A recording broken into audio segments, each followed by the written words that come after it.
Hi everyone, I'm Mims and welcome to the channel. Thank you for being here. Today's video is all about decks that I plan on using for the rest of this year with very specific, or at least somewhat specific, topics and uses. And the reason that I decided to do this is I thought it would make it shorter when I then do like seasonal deck choices, because then the seasonal deck choices won't necessarily include all of this. So, a couple of things about this. There's a lot of decks, and I'm not going to necessarily be using them like all of these decks every single day, but these are things that are kind of ongoing, and they have a lot to do with some personal work stuff. And not personal work, but like as in, you know, some internal stuff that I need or want to deal with. And so one of the reasons that I decided to make this video is I also just kind of wanted to show a little bit about practice without getting very specific, if that makes any sense. So this video though, despite me talking a little bit about like how I'm planning to use them, it is a little bit of a deck parade. And I like that term. I just recently, I'm sure it's been used a lot, but I only recently came across that term and I thought, that's perfect. Yeah, this is still a deck parade kind of a video. So, what I'm gonna do is share the decks and how I'm planning to use them this year. And this is a little counterintuitive to what I talked about in my looking forward to 26, because what I talked about in my 26 video, or like looking back at 25 and looking forward to 26, is that I didn't necessarily want to talk about things that I'm not done with yet. Like, I would much rather show, like, let's say I do I'm just using this, I keep using this as the example, just maybe because it's an easy one. Let's say I'm doing a Tarot de Marseille study or a Toast study. I would much rather complete the study and then share the resources after. But these feel different because this is more like personal development work and ongoing sorts of things without it being like a proclamation of, you know, I'm planning to do this, this, and this. And okay, with all of that, let's get into the decks. I'm going to take a sip of coffee, and I think I have this all narrowed down, and I hope it will make sense, so we'll see. Okay, coffee out of the way. So I have 3 decks that I'm planning that, and they have been, actually some of these have been going on for a while, and then one is kind of new in the rotation. For ongoing daily sort of work is Lenormand. And I got the Bluebird Lenormand on sale a couple of years ago. In fact, I'm pretty sure I got it in January of what would be 24. Or I got it at the very end of 23. It doesn't matter. But anyway, I got it on sale knowing that I was interested in Lenormand, and that was enough of a bite to get me to get the deck and then start learning.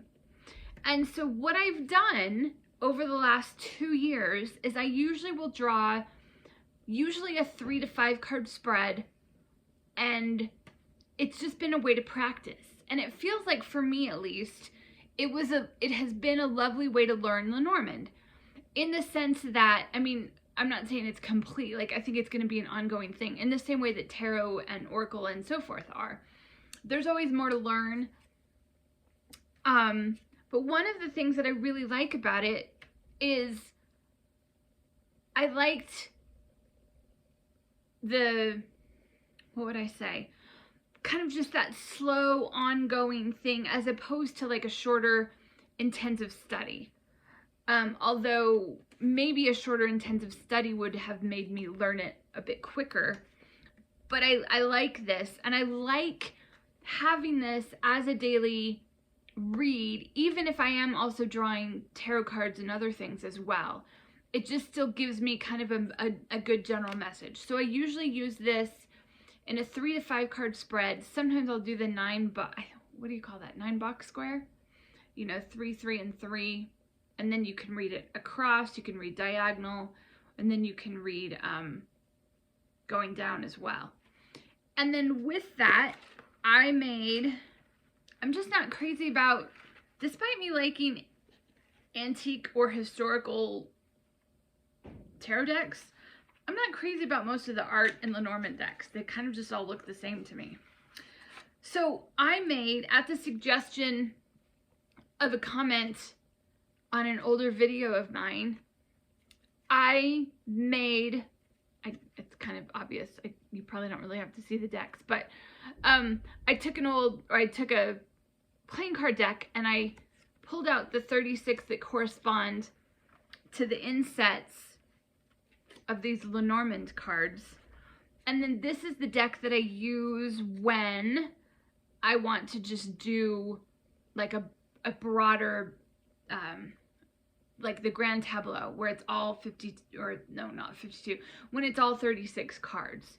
And so one of the things that I also enjoy about Lenormand is, while tarot is so much about symbolism and other things that you notice, at least from the sources that I've used for studying tarot, for studying Lenormand, is you don't really, it's not like, for instance, the clouds, it doesn't matter if there's sun there or shadows. It's just that it's a cloud, and then it depends on what it's with, how you interpret that card.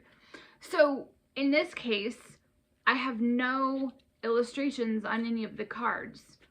And again, I just wanted to have this for like a cheap way to have, and also portable way to have a method for doing a Grand Tableau. Because the idea is that you put all of the 36 cards out, and some people have a mat or a spread to do it, or like, a spread cloth. But if you do it this way, then it's portable. You can take it with you, which I guess you could with a spread cloth as well. But I just thought that this was kind of a nice portable thing. So Lenormand is an ongoing thing, often daily, and then the Grand Tableau just when I feel like I need a little assessment of overall sorts of stuff. Okay, another one. This is I think I bought this around the same time that I got the Lenormand deck, the Blue of the Lenormand. But this is the G-Witch, I think I'm gonna start calling it my G-Wiz deck. I'm not crazy about using that term. So this is, and it says, first introduced in 1903, these fortune-telling cards are one of the most widely recognized and popular fortune-telling decks in the United States. And what's interesting is you can get, so I happen to have the bicycle version, bicycle cards, but you can also get an almost identical deck from US Games. And I started playing with this last summer. I actually had to go, oh, those are two jokers, you didn't have to see those, sorry about that. I actually had to go away on a family emergency, and I packed just a few things that I could bring with me because I didn't know how long I was going to be gone. And I happened to bring, and I didn't think to bring the book with me, but I was interested in using these, and I'm showing them upside down. I was interested in using these, and so I've been slowly getting to know this deck a bit better as well.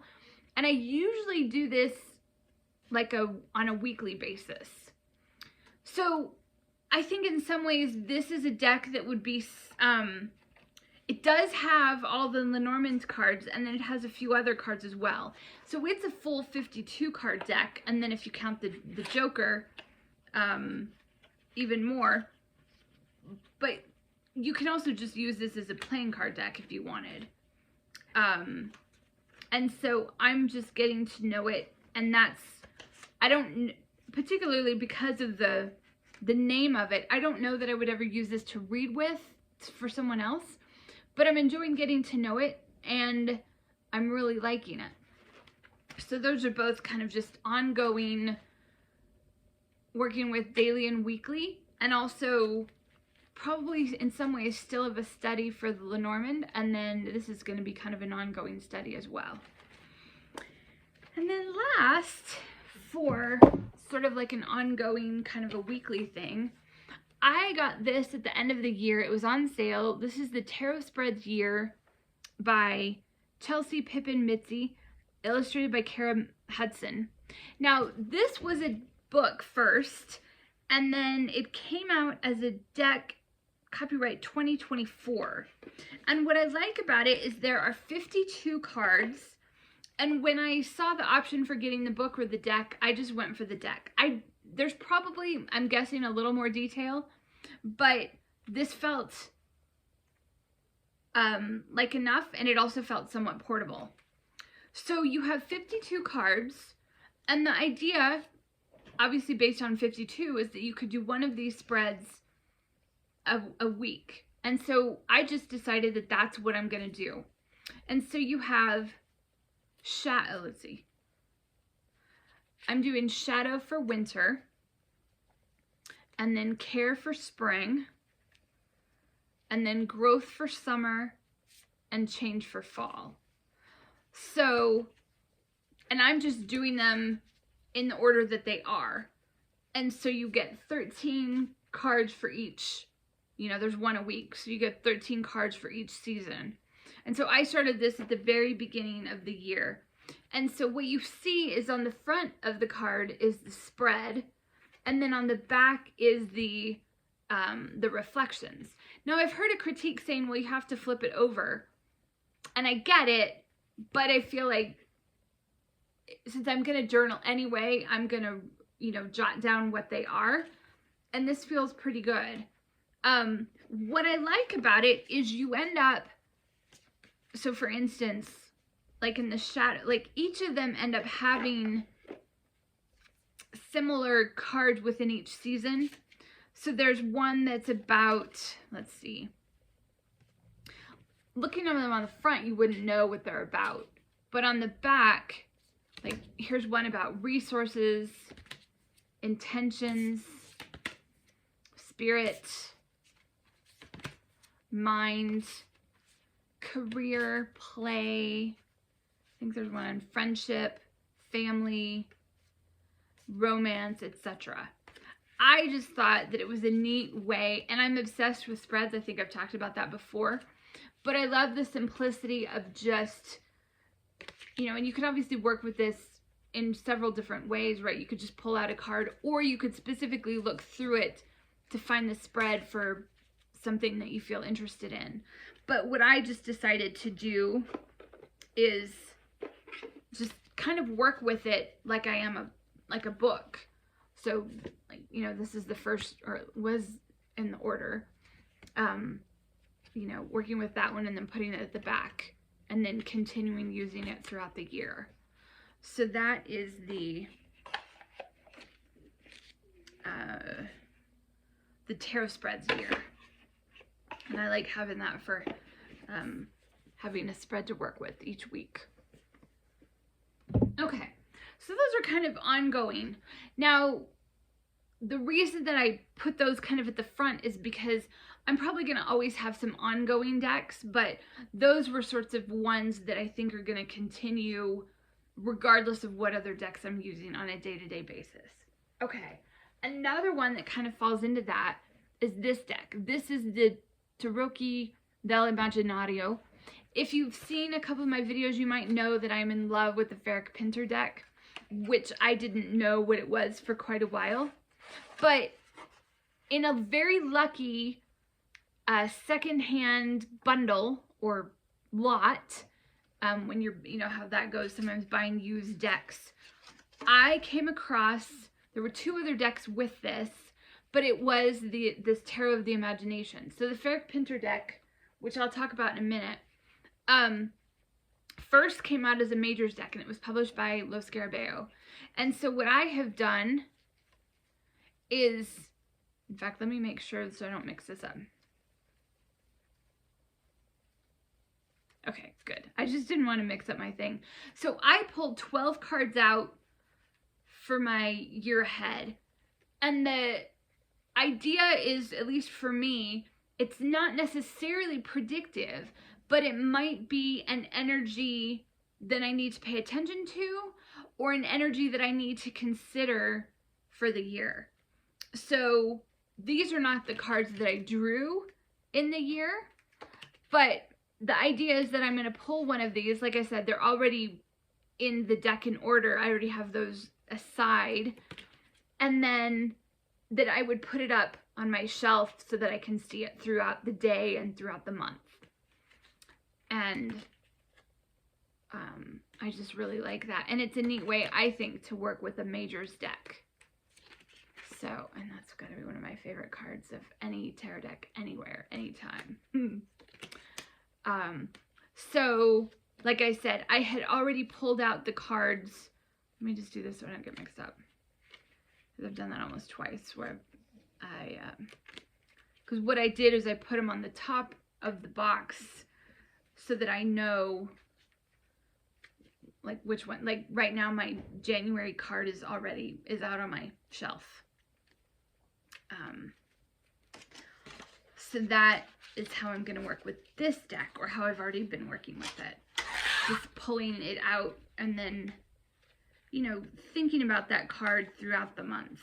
Again, not so much predictive, but more in that way of, is that something I need to consider? How does that energy apply? Etc. So that's the Tarot of the Imagination by Ferenc Pinter, published by Scarabeo. So that's another ongoing. Okay. I think next we're going to do 4 decks that are my favorite, and I just decided, okay, they're my favorites. I'm going to leave them out year-round because I want to be able to play with them sometimes. And because I have a lot of other stuff going on, I thought it would just be nice to have these. These can be, they're decks for comfort, they're decks because I love the artwork, but they also are decks that I already know that they're kind of those, you know, they're soul decks. They're also decks that can be comforting, but also confronting at the same time, which is kind of my favorites. And so I'll show them and then I'll show you a few cards. But I have 3 tarot and 1 oracle. So the oracle is the Outlaw Oracle. And this is by Hilary Banks Self. And it's just, oh, it's so good. This is the deck that I think that really taught me that I could work with Lenormand. I mean, not with Lenormand, with Oracle. But this was the deck that I think really showed me that, for one, I don't have to go for all the love and light. But also, once I started working with this, I started to kind of understand a bit better about how to work with other oracles. And to also, like, find the decks that I love and appreciate. And that has really helped me. So this is all, they're lovely photos, but also the guidebook is really good. Very thorough, and it's all based on the idea of that sort of outlaw mentality, as she says. How does she say it? Tap into your own outlaw intuition with the evocative images and pull no punches truth, packed into this full color 44 card oracle deck and guidebook. And I love it. So I want to just keep it out year round, and I'm planning on it. That's the Outlaw Oracle by Hilary Banks Self. Now, let's talk about Cowgirl Tarot. I found this last year, and I love it. It's the Cowgirl Tarot. This is by Beniston, who, her company is Gentle Thrills. You may also know the Gentle Thrills Tarot, which was an indie deck. And from what I understand now, I didn't know this at first when I found this deck on her website, apparently it was also a majors indie deck for a while. But it's this cowgirl, which is inspired by the artist's dog. And I realize now why I connected to it. She looks like she might be part pity, and I'm also quite enamored with a little black and white and brown pity. Mine's named Jupiter, and he's not mine, but I get to be with him for now. And I realized that that's probably now why I kind of fell in love with this so much. But it took me a while to realize that she was actually a dog, not a cow. But it's a fun take on a Marseille deck.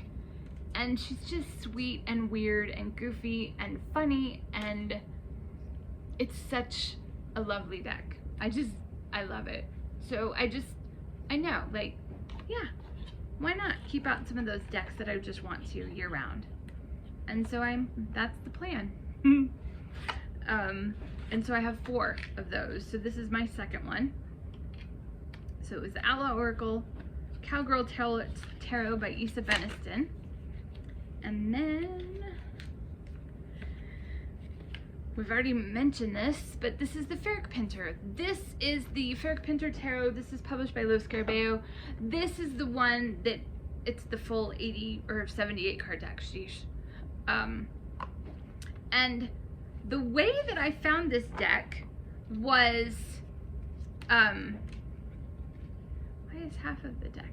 I have half the deck backwards. Let me just do this real quick. I found this deck, or found sounds a little colonial. I don't mean it that way. I stumbled upon this deck when I got a Magpie deck that was 78 cards from several different tarot decks, and there were some cards that I fell in love with, and it took me, thanks to a comment somebody told me, or Shanna from Sincerely Shanna D, she told me it was the Ferenc Pinter Tarot, and I had not seen a video about it, and I finally got it last fall, and I'm absolutely in love with it.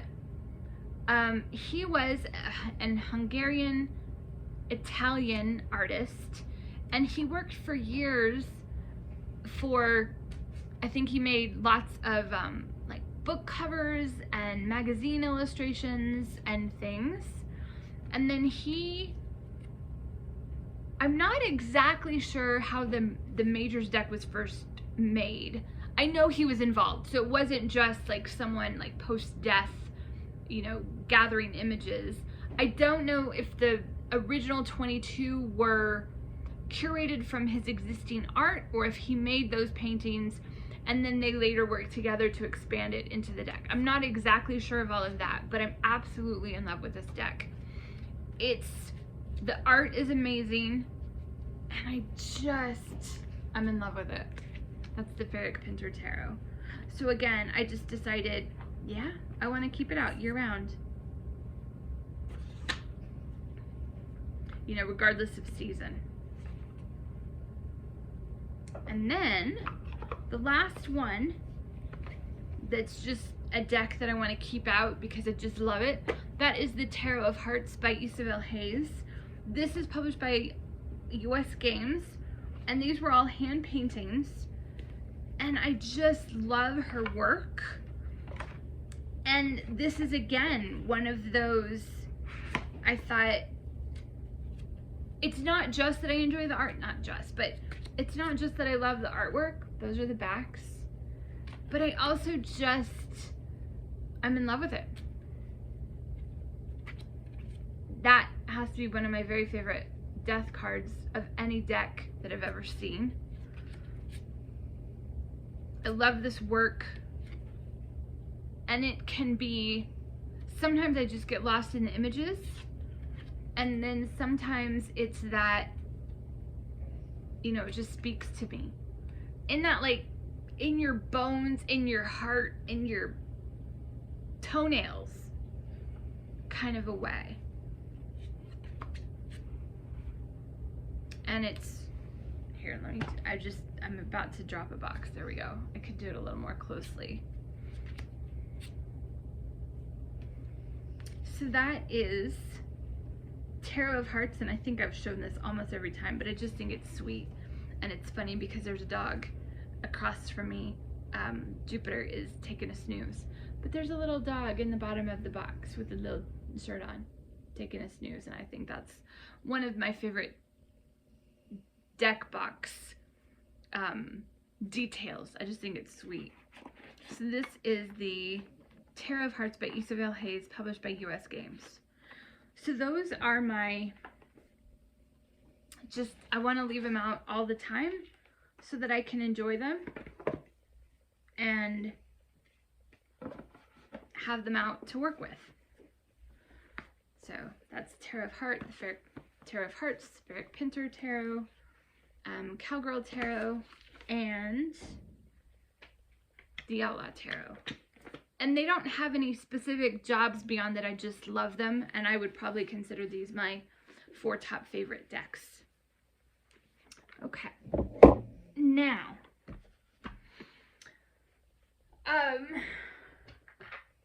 this is a deck that I just thought deserved study, and I just want to keep working with it through the year to give myself time to get to know it. That's the Marielle Tarot. I'm late to this deck. I know lots of people have talked about this over the years. This is the 2nd edition. There were at least a couple of indie versions, and then the 1st edition has long been out of print. I think it was published in 2012, and then this one came around in 2019. And that one I think is slightly different in that I think the cards have a border.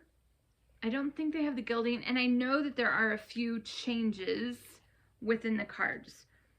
So I'm not going to show all of them, but I'm going to show a few.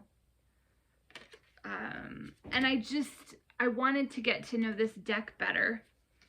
And so this is kind of just a personal getting to know it deck throughout the year.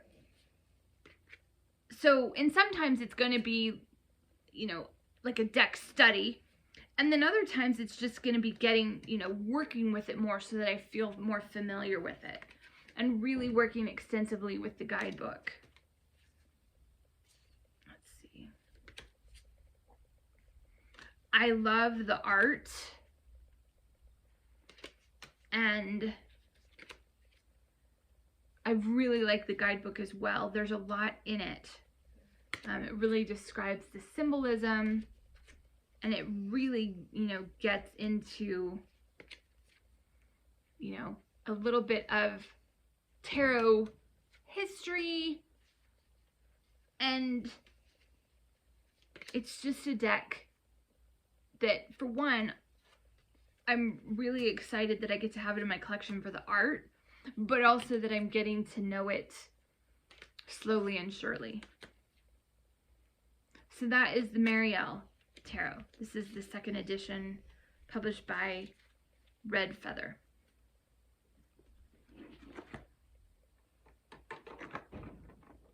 And so that's just a get to know ongoing throughout the year.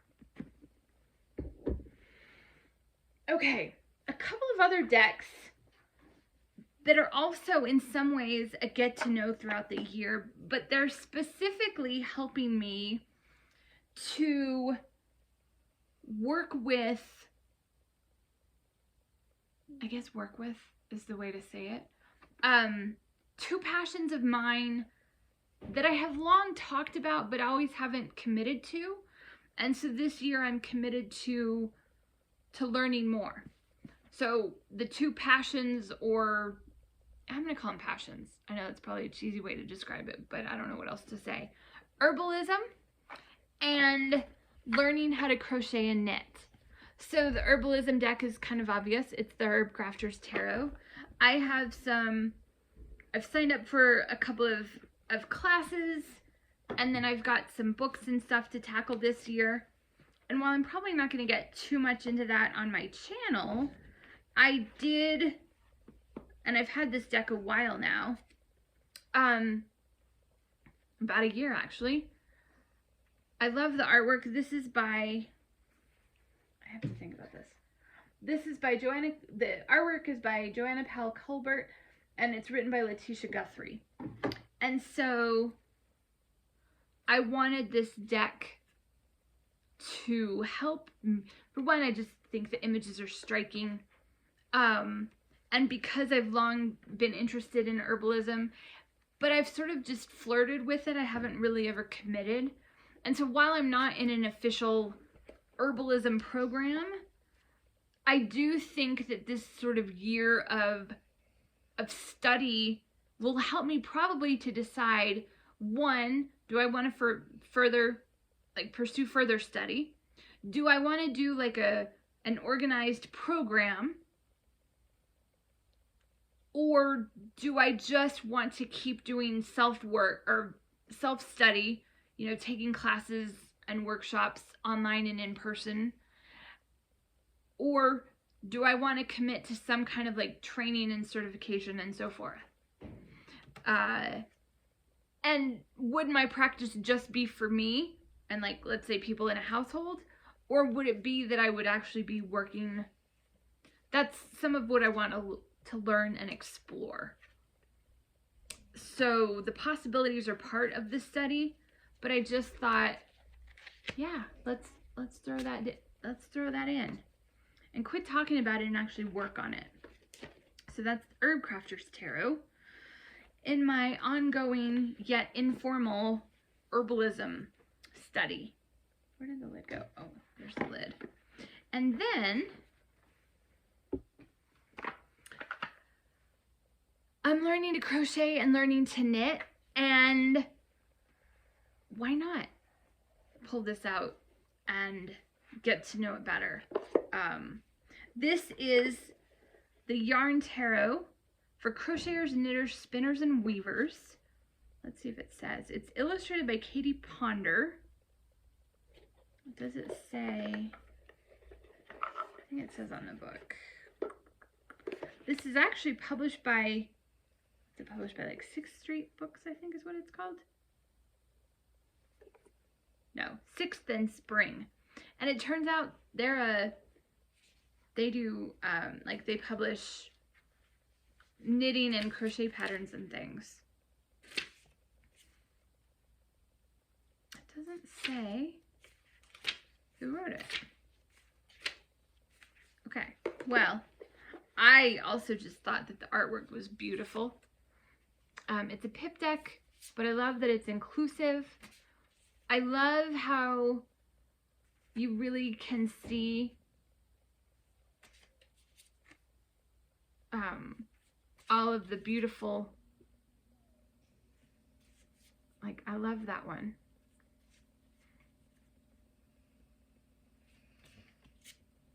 And I just thought it seemed like a neat way to play with both knitting and crochet and tarot. So like I said, I don't have a specific like way that I'm planning to work with it, but I thought it would be fun to work with it while I'm learning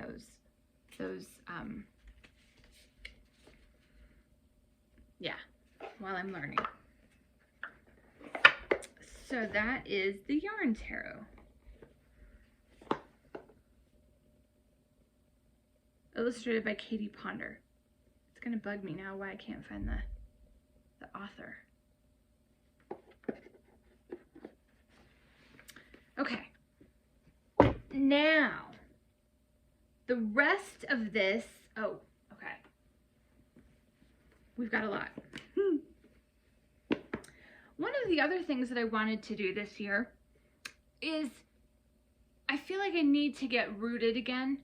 And I feel like I have been, for sure over the last couple of years and probably longer, a bit disassociated with nature's cycles. And I want to get back into both observation, but just feeling like, I feel like getting back into that practice is just getting back to me. And so I have the Moonology Oracle cards to help me with tracking the moon cycles. So what I've done is I've just pulled out some of them, I think, in fact, are on my shelf. You can just use this like an oracle deck and not necessarily keep track of like which moon, but I just thought, you know, I would like to be able to better know that, okay, the full moon was yesterday. And if we think about each of the moon cycles, we think about all 8 of them. And so it's roughly changing every 2 or 3 days. Obviously it's changing as we go.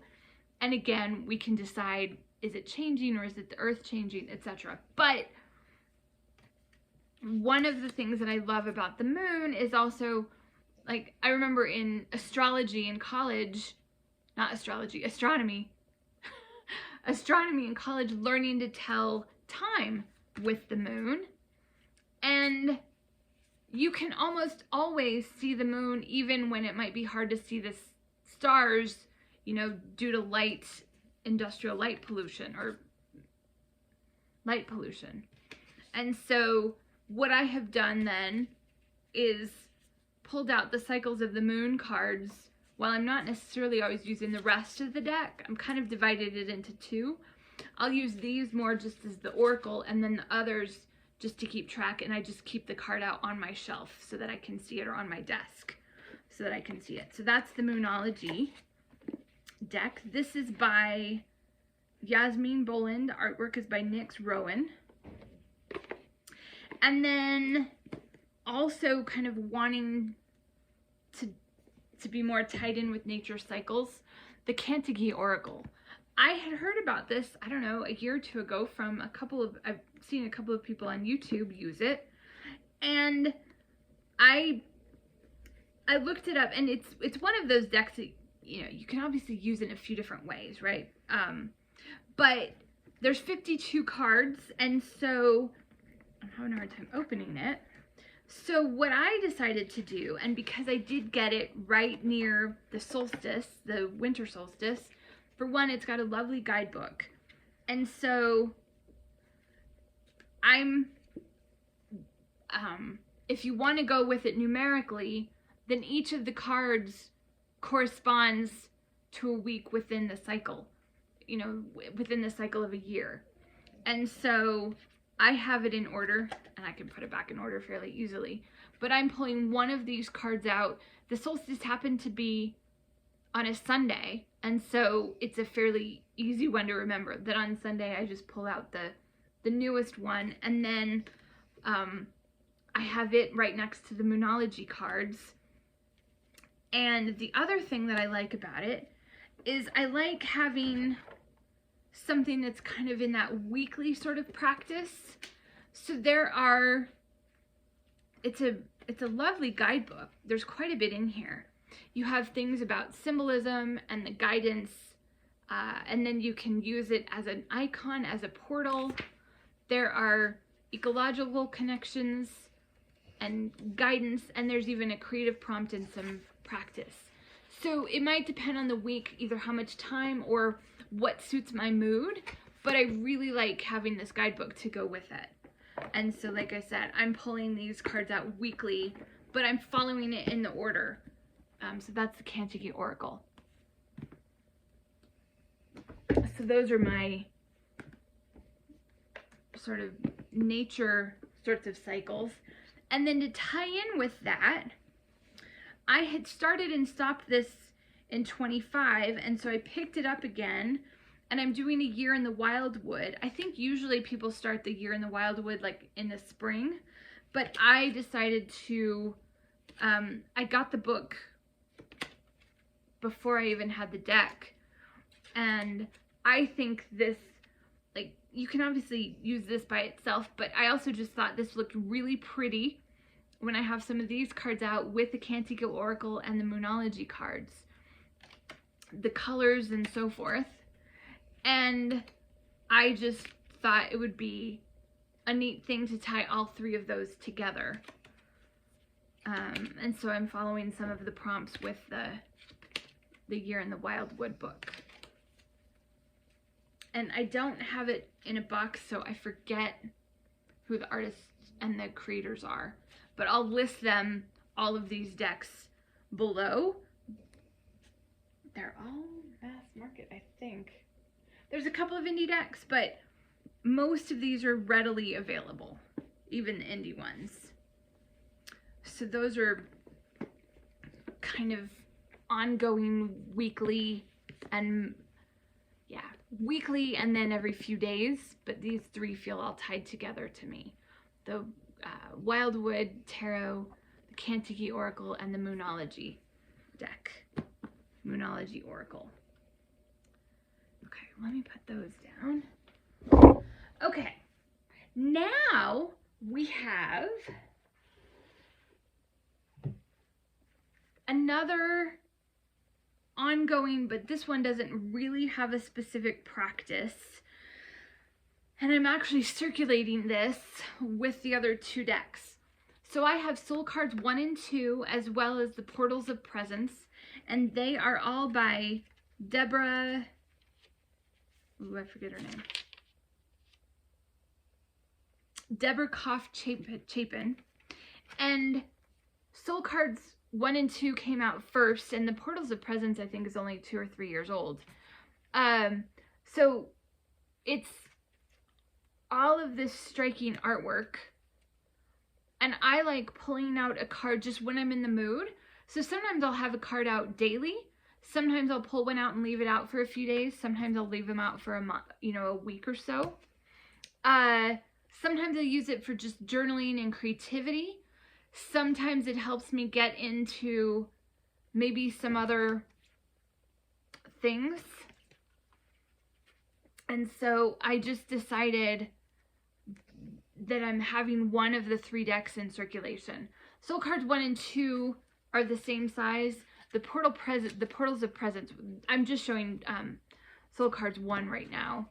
But I just really thought that it would be nice to have one of these out, and then I could just work with this one for a while and then pull out the other ones when I feel that I want to.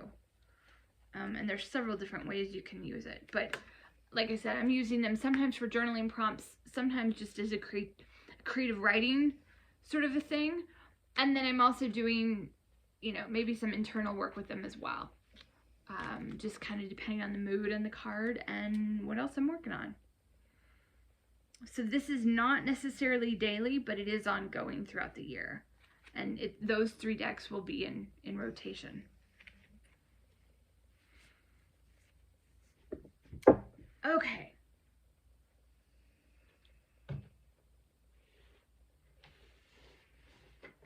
I've mentioned in a couple of videos, and without getting too specific, I lost a couple of people at the very end of last year, and I'm going through grief, and I thought that I would work with Santa Muerte, and I already had these 2 decks, and so I thought that I would work with these 2 decks. We have the Santa Muerte Tarot, and we have the Santa Muerte Oracle. And so these are both by Fabio Lestrani, both published by Lo Scarabeo. And I'm pretty new in this. I mean, I've had these decks for a while, but I haven't really ever specifically, I've just kind of worked with them as an oracle and as a tarot. So I'm just getting to know and thinking about how I'll work with Santa Muerte. But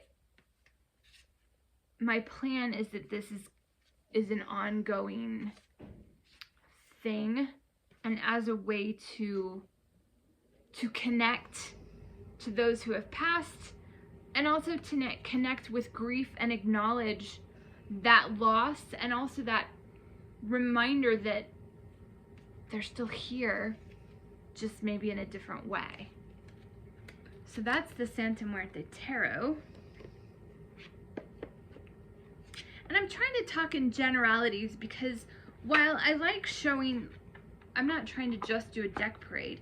I want to share a little bit, but I also don't want to get too specific into how, but I'm also not sure how this is all going to pan out, or how pan out may not be. I'm not exactly sure how I'm going to work with Santa Muerte energy.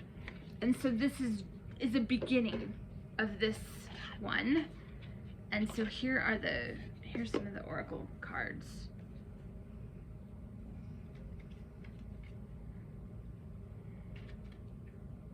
Oh, did I just show that one? I think I did.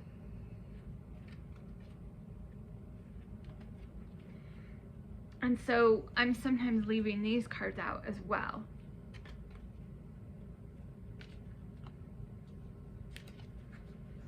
So that is the Santa Muerte Tarot and Oracle. And so some of this is learning more about Santa Muerte. Some of this is learning how to process my own grief and acknowledging those I've lost and figuring out what that means going forward. So the Santa Muerte Tarot and the Santa Muerte Oracle.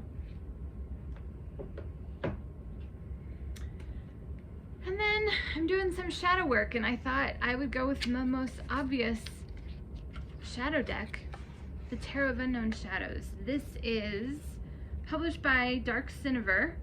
This is, the curator, it says, is Yuri Nazarenko. I feel like it says somewhere on the box. It's really shady here, so it's not. Yeah, I don't see an artist. This is the 4th edition. And so I did find it hard to read. Those numbers were in white, and they're kind of hard to read, so I just used a Sharpie to make it easier. And so I definitely wanted to do some shadow work, and it just felt like, why not use this deck? This was a deck that I had wanted for quite a while. I think I had seen it a couple of years ago. And then last summer, in the summer of 25, Dark Cinnabar, they're an independent publisher based in the Ukraine, and they put out a notice on their Instagram page that they were giving away free decks to those who would, they must have done so many, I don't know what the number was, but in exchange for showing the deck on your social media account, they would send you a free deck. So this was given to me by the creator, or the publisher, or both. But like I said, I had long been interested in this deck, and so it felt like a no-brainer, like, yeah. And so I did a full flip through of this on my channel. If I have space, I don't know, because this is a lot of decks. If I have the space, I will include websites for any of the indie decks, not affiliate links, but that way if there's something you want to find directly. And no matter what, I'll make sure that the artist, the publisher, the publication date, at least for the boxes that I have, will be shown. And then if there's space, I will include any flip through videos that I happen to have on my channel, of which I think I only have a couple, but if I do, I'll make sure to share those. Okay, then we have some self-love work. And this is kind of ongoing and as needed. And I thought that I would use, now, this Goddess of Love Tarot is also a book and deck for embodying the erotic divine. I was more just interested in self-love and not in the erotic necessarily. But I loved the artwork. This is by Gabriella Herstick and illustrated by Julia Popescu, Snakes for Hair. And I had seen this I feel like I'd seen it a lot, and I was kind of surprised even that I got it, but I really like it. I did edge it in red, and I got that idea from Astral Lady Tarot. I saw hers and I just thought, oh my goodness, it looks beautiful. So I did it, maybe not the best. Usually if I edge in deck, I only edge it in black because that's kind of an easy one. Anyway, so this is some self-love work. Again, not necessarily in the erotic divine, but I really thought that it would be great to work with. Those are the backs. Some of my edging, I probably could get some alcohol, but I kind of liked how it looked sort of swirly. So I probably should have let them dry before I stacked them back together. And I might still kind of clean that up, but I kind of like how it looks. So I'm using this deck, and then of course I also pull this out for other things as well. But this is definitely one that I have out for some self-love journaling and just some, you know, some personal BS I need to work on. We'll put it that way. So So Goddess of Love Tarot, and I've combined that with the Wandering Heart Tarot. And this is another deck that I'm also, this is not Tarot, Oracle. This is the Wandering Heart deck. This is by Raina Biddy, and it is, does it say? Where's the illustration? Muri Ribeiro. And so I saw this deck, and I'm also using this deck for some other stuff, but I'm also using it specifically for some self-love work. Those are the backs, and I just thought that it combined quite well with the Goddess of Love. Isn't that just a beautiful card? And these cards also, because of their size, they're also great to leave out on my desk.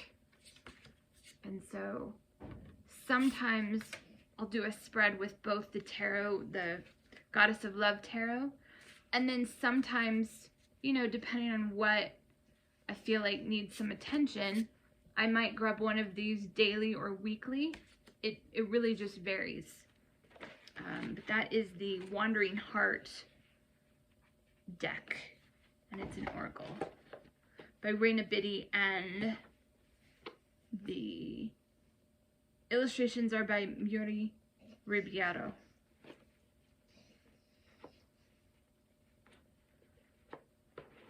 Okay. Related to self-love work is some work on the love of my body. I haven't felt at home with my body in a few years, and I used to feel very at home. And so I pulled out two decks that I thought would also work quite well together. The Antique Anatomy, which I got secondhand in what feels like the deal. It looked like it was brand new, but I got it secondhand, and I was excited. The Antique Anatomy, this is the mass market edition by Claire Goodchild. And then I found, this was super on sale, this was the Body Tarot. Now, it's not a full 78 cards. It has 72.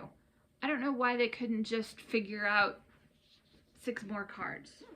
But I figured that I would kind of use this like an oracle to go with this. So this is, I'll show this one first just because it's the short one, or the smaller one. This is by Emma MacArthur, and it's published by Seco Books. And so you have all of the majors are one of the, you know, or are a major organism or major organ within the body. And then you have the minors, and you get, it's more elemental.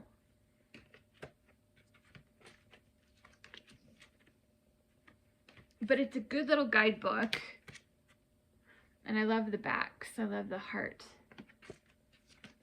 And so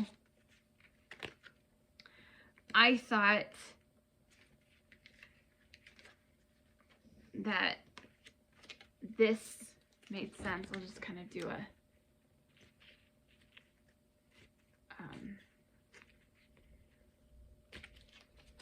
I just thought it made sense to pair these up. So that's the Body Tarot, but again, it's more like an oracle. There are 72 cards. And celebrate the magic of your body and tap into the wisdom of your subconscious. And then pairing that with the Antique Anatomy Tarot. And I'm sure everybody has seen this. I love the artwork of this, and I'm definitely, this is a deck that will go beyond this is definitely a deck that I will use for other readings as well. But it made sense to me to tie it in with the Body Tarot, and especially that, like, trying to come home to my body and figure out where I have some things that I can maybe figure out through some of this. So that's the Antique Anatomy Tarot by Claire Goodchild. Okay, if that weren't enough, we've got self-love work, body work, for lack of a better phrase. Although body work sounds like massage. But this is about coming home to my physical self. Then we have a continuation of some work that I started last year. Last February, I got the Biblical Tarot, and I started doing some religious shadow work, some religious study, and also just wanting to observe like what I was raised in, what do I still believe, what do I not believe in, how do I identify, etc. So shadow and study, religion and spirituality all tied up together. And so last year I was mostly working with the Biblical Tarot, and then they sent me the Creator Biblical Tarot. So this is an indie deck, but it's widely available, at least in the US. And this was their second deck. This is the second edition. And then they sent me the Biblical Tarot Shadows of the Soul. And so I'm working with both of these decks, not necessarily together. It's a little bit kind of in the same way that I'm working with the soul cards. I usually just have one or the other one out, and I might change them seasonally, or I might just decide like, okay, I want to work with this one. So this is the biblical. So they're the same in terms of having the same figures and having the same scripture and the same cards. So if you pull out the Knight of Grains, which would be the Knight of Pentacles, it's going to be the same in the Shadows of the Soul deck. But the Shadows of the Soul deck, which you'll see in a minute, is black and white, and it's zoomed in. And it might be a slightly different image, but the people who are portrayed or the story that's portrayed in the card are the same. And so I'm just pulling one of these decks out, but they're both out in my basket for working with year round, if that makes sense. And I just thought that I felt like I did deal with some of my shadows, but I realized that I wanted to keep working with it. So that's the Biblical Tarot. And then I'll show you the Shadows of the Soul. Oh, I just don't want to make a mess. Okay, here we go. So these were both created by Krasimir Kalin. And so here is the Biblical Tarot, Shadows of the Soul. So black and white, and then you can see borderless, but you can see how they're similar.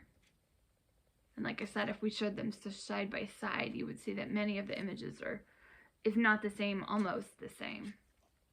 But the stories and the people portrayed in the cards are the same. And sometimes I'm just in a black and white mood. Despite the number of decks that I have out, I really think you could use one deck. I could use one deck and do all of this. I just thought it was also a way, you know, I'm not doing like every single one of these every single day. You know, some of these might be a little bit seasonally, or some of it just might be when I feel like I need a little. But the two Biblical Tarots are definitely out year round because it is daily work. And I, this year, wanted to pull out some helpers.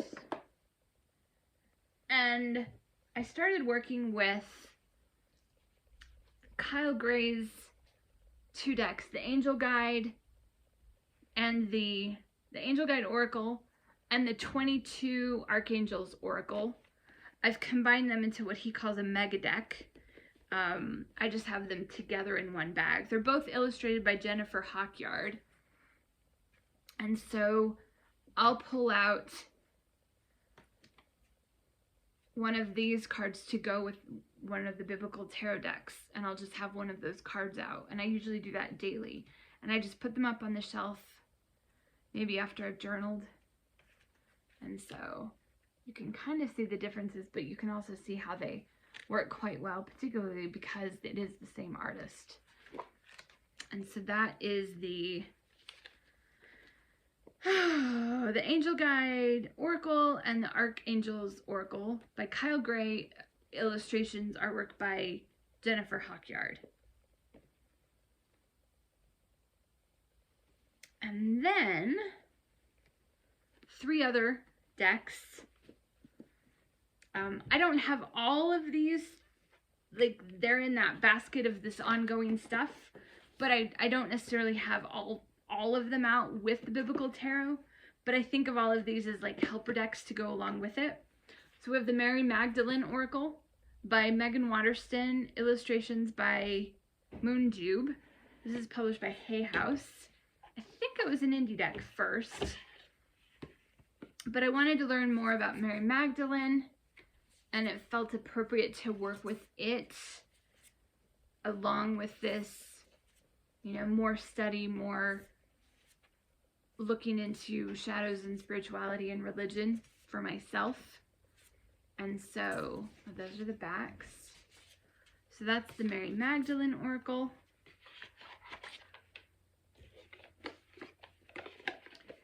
And then, but these are to go with that biblical tarot. And then I have the Mother Mary Oracle. This is by Alana Fairchild with artwork by Shiloh Sophia McLeod.